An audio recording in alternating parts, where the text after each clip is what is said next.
the South African media is working against its own people.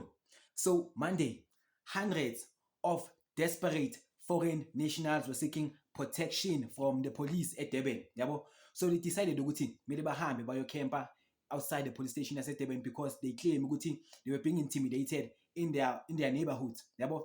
So in media, it's hundreds. Yasitshela immediately abantu laba, there are hundreds of people, yabo, and they are desperate, and they need e-protection. By default, media has framed labantu laba as victims, yabo. So whether they are victims or not, that is a different conversation. And if they were victims, who victimized them first? Or who victimized them at all? Like, are they victims because they don't have a country, or are they victims because they don't want to be accepted in another country? Yabo. While on the other side of town, with the while they're still demanding, or while they're still asking the government to protect them, on the other side of town, immediately an anti-foreigner group targeting undocumented migrants is marching. Yabo. An anti-foreigner group targeting undocumented migrants, not concerned citizens. Are you sure why are they targeting undocumented migrants, or why are they so anti-foreigner?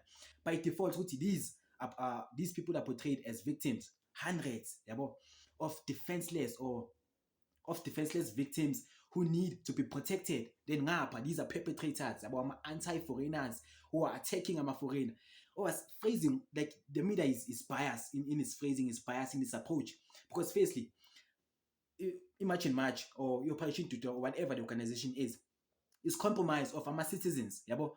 So merely labeling them as an organization or an anti-immigrant organization by default does injustice to the organization and what it stands for. Yabo.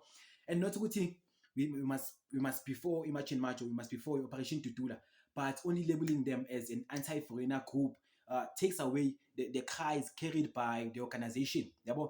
So despite labeled as an anti-foreigner group, the numbers, why hundreds of March in March members or hundreds of Operation Tutula members march, why bangasha numbers of Labanda? Why do they say hundreds of foreigners victimized Maradaba, hundreds of perpetrators perpetrating? Why bangash with the perpetrator lanka? Aingaki. Firstly, that's biasness. Yabo. And then secondly, Guti, bazoba label as anti-foreigners.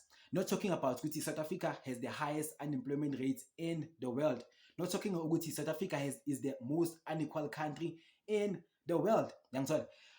Why are they not mentioning cries of these organizations? Why are they only labeling them as an anti-foreigner group? That is